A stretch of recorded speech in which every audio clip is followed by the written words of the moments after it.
Thank you. Thank you very much. You can take your seats.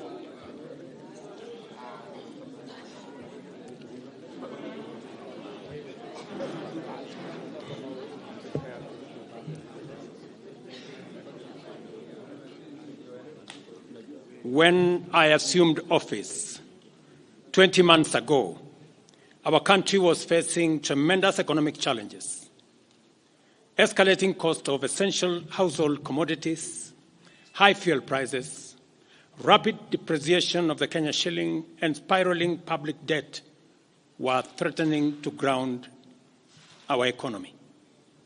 My administration has worked hard and consistently so that today the prices of essential commodities like unga have dropped from 240 shillings for a 2-kilogram packet to Kenya shillings 100, majorly attributed to our fertilizer subsidy program, the resilience of our farmers, and good rains that were given to us by God. During the period, we reduced the price of fertilizer also from 7,500 to 2,500. Petrol prices have come down from a high of 217 to now 187 a litre. The shilling has strengthened against the dollar from a high of 165 to now 127, 128. We have made significant progress in pulling the nation back from the brink of debt distress. Our debt situation is better managed, and our budget now has space for investment and in programs aimed at easing the hardship on vulnerable people and creating opportunities for our young people. Our GDP grew by 5.6% last year, ranking Kenya among the 27 fastest growing economies in the world. Our inflation figures have fallen from a high of 9 and 8 in May last year to 5% in April this year. It is instructive for the nation to know that for every 100 shillings we collect as taxes, we spend 61 shillings in debt service. We have paid Kenya's Eurobond debt that was borrowed in 2014 of $2 billion that has been hanging around our neck. We paid the last installment of $500 million last week. Today, Kenya's debt burden is much less, more sustainable, and we are on course to redeem our country from the discomfort of debt and assert our sovereignty. Early this year, Treasury had proposed a budget of 4.18 trillion. I did direct that it be reduced by 200 billion to come down to 3.99 trillion. The Finance Bill 2024, generated to actualize this budget, underwent public participation, which resulted to concessions by which we agreed to drop proposals on VAT on bread, motor vehicle circulation tax, VAT on locally manufactured diapers and sanitary pads, as well as excise duty on money transfer services, among others. The additional tax measures we had proposed in this year's finance bill were to raise money in the tune of 346 billion. When the concessions were made, subsequent to public participation that was undertaken by Parliament, that came down to 200 billion. I had made this proposal taking into account our situation and the priorities that are there. I want to thank the members of Parliament seated behind me and those who voted yes for identifying the priority areas of our nation. Because when I made the proposals to Parliament with my cabinet, we had certain critical priorities for the nation. Number one is our agriculture. We did make recommendation, and part of the money we were going to raise from the finance bill was 10 billion shillings that will go to fertilizer subsidy, 18 billion shillings that would go to making sure that junior secondary school teachers, 46,000 of them would be confirmed on permanent and pensionable basis. We are very clear in our minds that education being the greatest equalizer, no child in Kenya should go to a school where there is no teacher or where there are no adequate teachers. It is because of that reason that in this finance bill also, we had committed to hire an extra 20,000 teachers.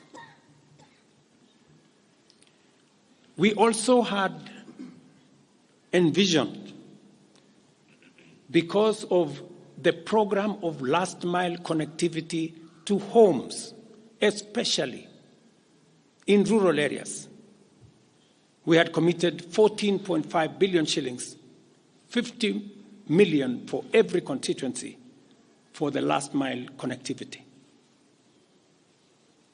Because we realize that there are many people who today cannot go to hospital because they cannot afford, because they have no health insurance. We had committed 6 billion shillings to operationalize our universal health coverage plan that would make it possible for every citizen to have a health insurance, those who cannot afford to be paid for by the government of Kenya, and to also operationalize the chronic illness fund that would make it possible for those who suffer from cancer, diabetes, hypertension, to be able to go to hospital, be treated, and go home without being asked for any money. We also had planned to put in money for our coffee farmers to retire the heavy debts that are bedeviling our coffee farmers. We also had allocated money for our sugarcane farmers to make sure that our sugarcane farmers get out of the debts that they're in. We had also committed to our milk farmers 2 billion shillings to make sure that every farmer is paid a minimum of 50 shillings per litre, to make sure that these farmers, very hard-working citizens of our nation, get a fair return for their hard work and for feeding our nation. And that is why I commend these members of Parliament for agreeing with us that all the priority areas I have mentioned were the right priorities to be funded. And by so doing, they supported the proposal to incorporate also the views of the people. These members of Parliament came back to us after they went to listen to the people of Kenya. And they came back and reduced the budget on their own by 146 billion shillings. Notwithstanding all these concessions, it has become evident that members of the public still insist on the need for us to make more concessions. And because I run a government, but I also lead people, and the people have spoken, I am grateful to all the members of the National Assembly who voted yesterday affirmatively for the Finance Bill 2024 as amended on the floor of the House to incorporate the views generated through public participation. And following the passage of the bill, the country witnessed widespread expression of dissatisfaction with the bill as passed, regrettably resulting in the loss of life, destruction of property, and disintegration of constitutional institutions. On my own behalf,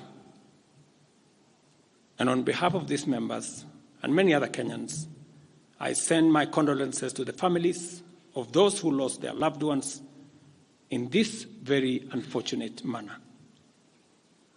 Consequently, having reflected on the continuing conversation around the content of the Finance Bill 2024, and listening keenly to the people of Kenya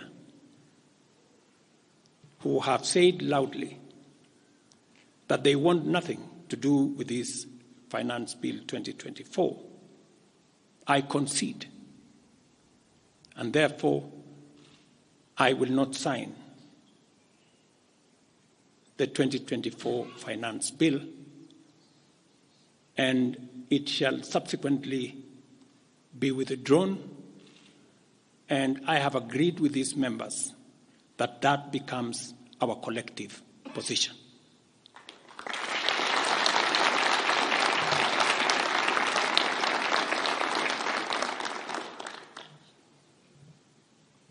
Accordingly,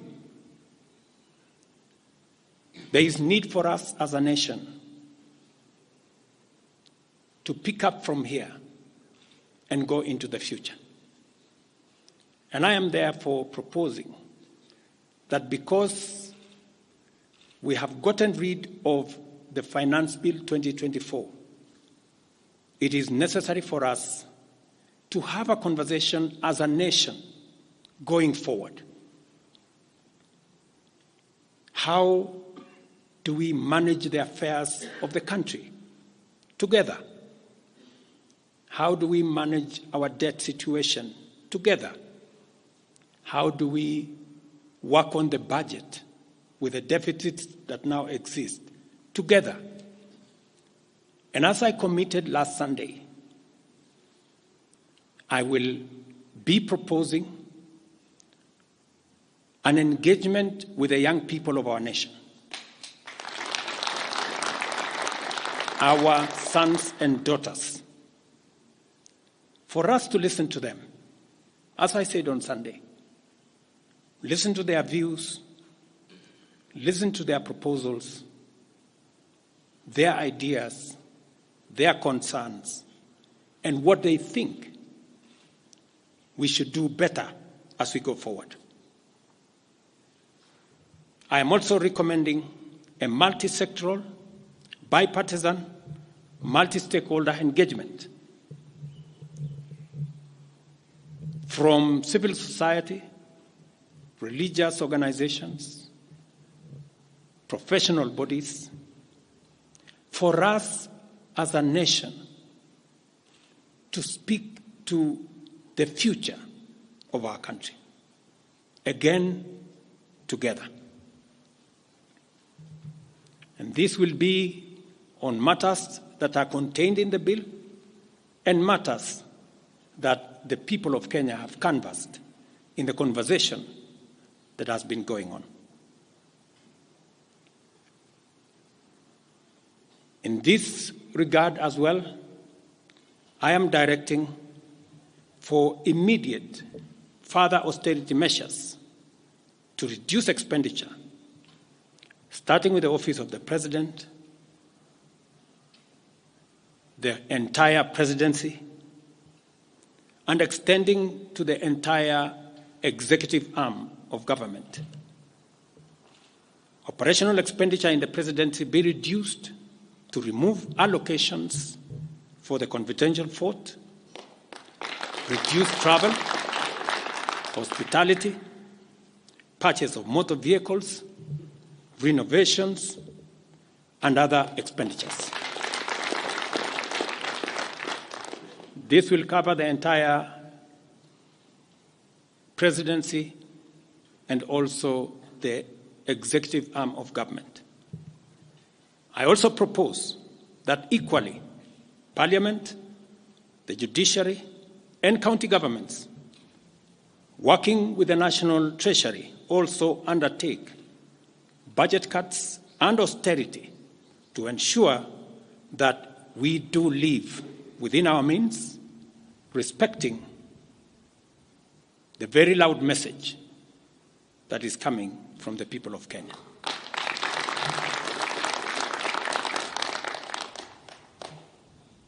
And let me confirm that I have discussed with many stakeholders. I will be meeting some of them shortly after this meeting on charting a way forward that makes sure that we carry the whole nation in this very important journey as we go into the future as a country. Let me also confirm that as we deal with austerity, the loud message on dealing firmly, decisively, and expeditiously with corruption is a matter that we have discussed and we have agreed that it will take the front banner as we go into the future. We will continue to do this and carry out this very important conversation. And I want to remind us that we should proceed within the foundational principles upon which our nation is founded, namely constitutionalism, adherence to the rule of law, and respect for constitutional institutions. We must continue to operate within the parameters of the law. I thank you.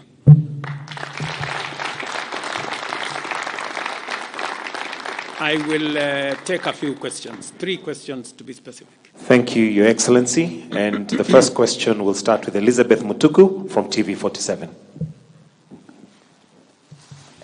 Good evening. My question is on young leaders from the Gen Z generation who were abducted yesterday and the day before yesterday. What happens to that? Second, there were young people who were killed during the demonstrations. What do you speak of that as the head of state?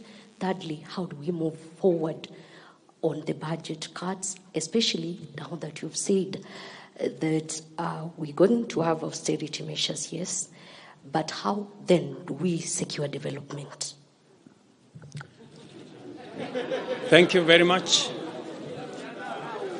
Please. No, it's okay. So I have said young people, 6 to be exact, 6 people yesterday lost their lives. Very unfortunately, they shouldn't have lost their lives. And I have said it is a very unfortunate situation. I wish that would not have happened. And there is a framework that will make sure that those 6 Kenyans who died yesterday will be accounted for. Number 2, I did promise the country that there will be no extrajudicial killings going forward. And ever since I came into office, there is not one incident of extrajudicial killing.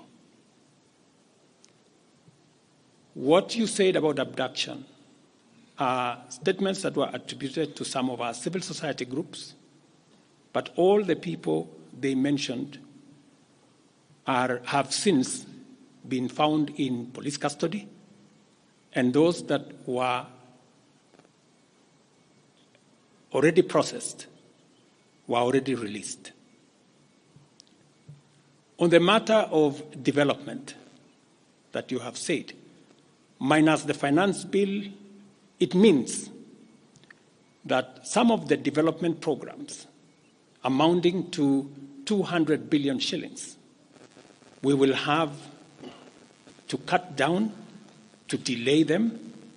They will have to wait, some of them, for next year. We will try it again. We will try next year to find some money. Some of them we will have to cancel, because that's the nature of things. And it is because the people of Kenya have spoken loudly that they want a leaner budget for us as a country. Question number 2. We'll take the next question from Busara, K24.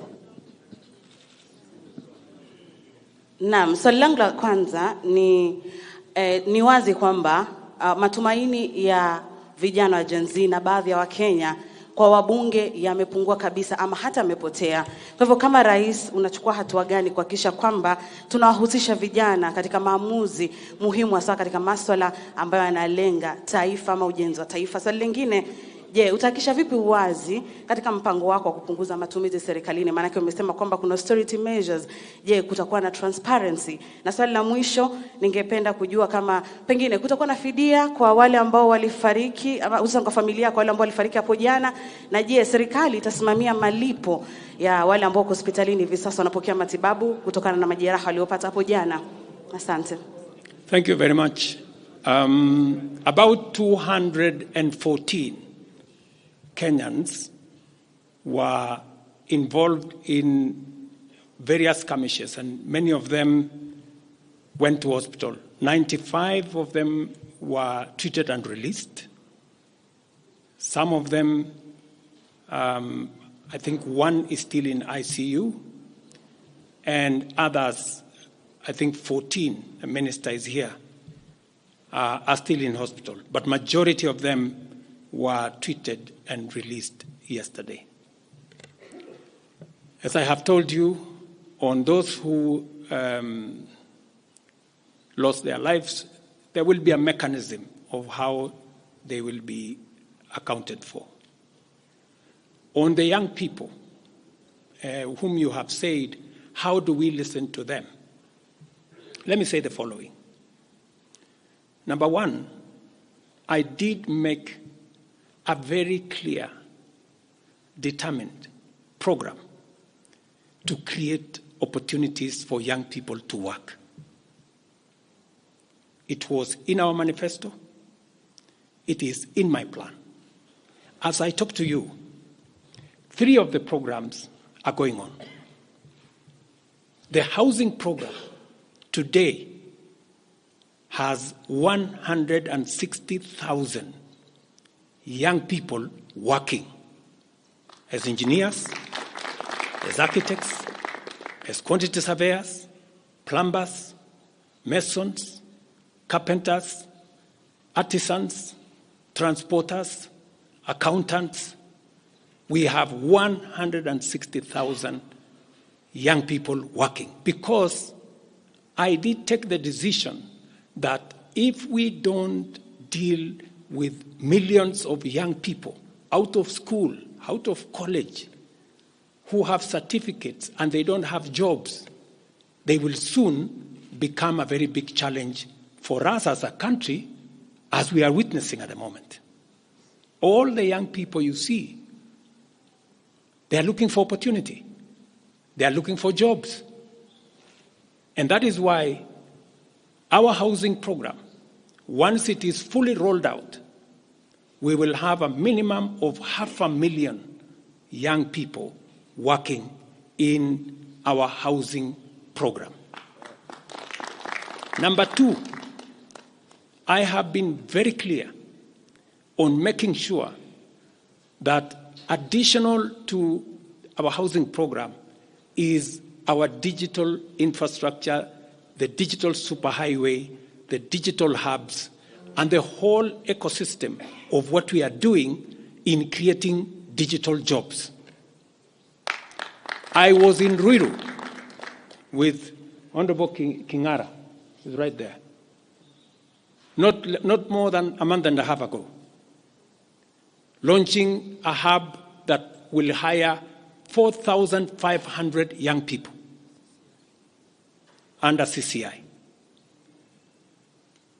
In this budget, we had added 10 billion shillings to CDF for them to be able to construct ICT hubs in each ward in the Republic of Kenya. That would give opportunities for 200 to 300 young people in every ward to access internet, to be trained, to have a hub, and to monetize their digital skills. We will still find another way of implementing this plan, even if we have to cut back on CDF, if that is what is going to happen. Again, because we believe that young people deserve opportunity. As I talk to you, we've just concluded 3 bilateral agreements, one of them with Germany, on export of labor. Because we have negotiated with many countries who are interested in the high skills of Kenyan labor. And we have an ecosystem, we now have a plan on how we are going to make sure that the young people in Kenya get opportunities to work either in Kenya or outside Kenya. In fact, just last week, I saw on the headlines of one of the dailies, there was a gentleman from my village. He was put on the headline. And he said he operated from where I used to operate, selling chicken. That's why they put him in the headline. And his complaint was, you see, the president has not done well because in this village, many people are going to look for jobs outside Kenya. That gentleman did not know that those people in our village that have gone to Saudi Arabia or UAE, I am the one who supported the program for them to go as part of the export of labor. So he thought that those people were going away because there were no jobs in Kenya. But it is part of this plan I have kept on talking about, because I think it was called Misoy or somebody. If you go and check the headline, I think of last week, Thursday or Friday, he was there. He didn't know, the good young man, that I think we have almost 500 or 400 and something people around that village that have actually gotten jobs outside Kenya. And they are changing that village. And that is actually an admission by that gentleman that our plan on export of labor is working. And number two, that when we committed ourselves to making sure that we create opportunities for young people to work, we meant it. So we have a program on housing, we have a program on digital jobs, we have a program on export of labor, we have a program on the whole manufacturing sector. Let me give you another example. Now I'm talking this as a leader. We deliberately, last year, said we cannot continue to import products that we can manufacture in Kenya. One of them was clinker, cement, furniture, steel. What has happened the last 1 year? Very many, in fact 5 to be specific, companies have sought licenses in Kenya to do clinker, to do cement. And last year, because of what we did, we reduced the import of clinker by 95%. We saved foreign exchange. We created jobs locally. I was in West Pokot